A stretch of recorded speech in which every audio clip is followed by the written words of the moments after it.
Time now for our Sunday Spotlight, shining on tennis legend Billie Jean King. 40 years ago this week, she was the reigning Wimbledon champ, fighting for equal pay for female players when former tennis pro Bobby Riggs challenged her to a battle of the sexes. GMA anchor Robin Roberts takes us back. What a scene it is, the Houston Astrodome. There was no way I was going to miss this. I was so proud of Billie Jean.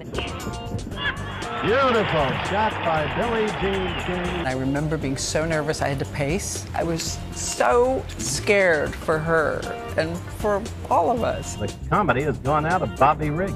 Billie Jean was, you could pop a quarter off of her.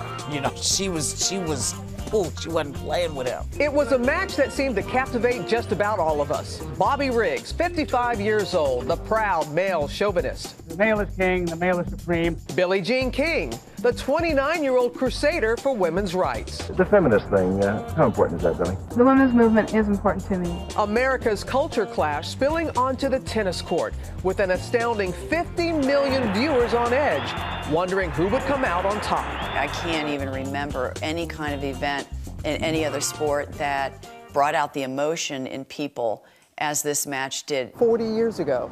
Can you believe we are still talking about it? I know every time I walk out of the apartment that someone's going to ask me about the match, and they do.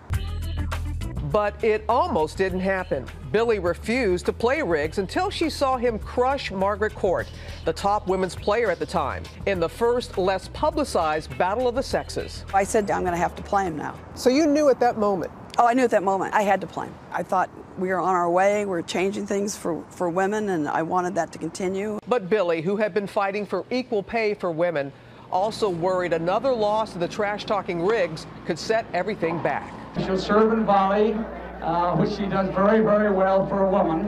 And if you don't beat him, it's horrible. It'd be horrible for all of us. That was a really hard place to be in, Billie. It was between a rock and a hard place, Robin. I know. Yes, I was. I felt like I just felt I had to win. I just, emotionally, I felt like it was life and death.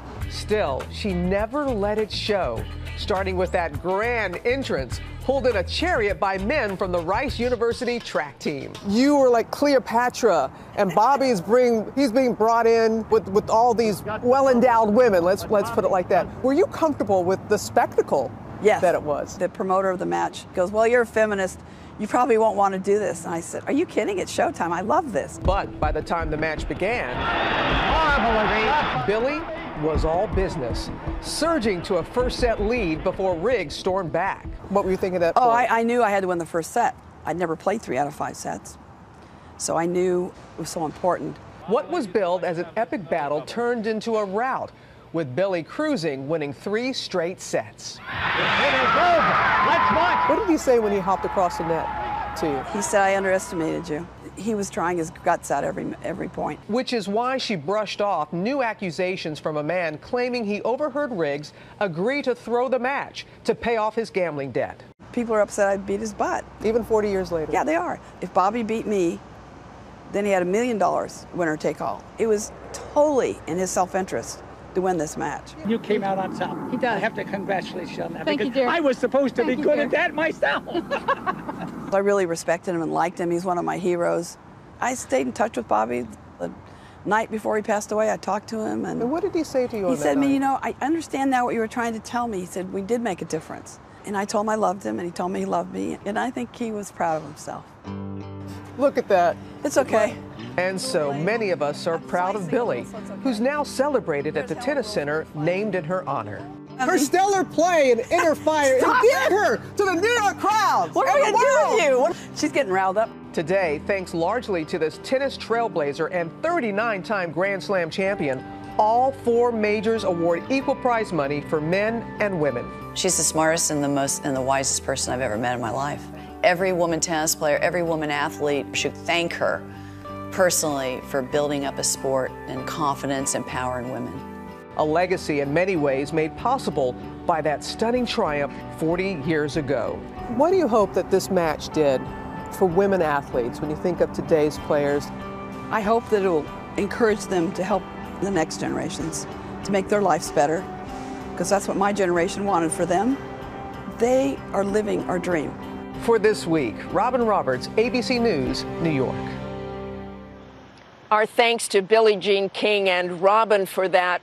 And now we honor our fellow Americans who serve and sacrifice. This week, the Pentagon released the name of 2 soldiers killed in Afghanistan. That's all for us today. Thanks for sharing part of your Sunday with us. Check out World News with David Muir tonight, and George is right back here with you next week. We leave you with a special tribute to the 12 men and women lost this week at the Washington Navy Yard. We remember.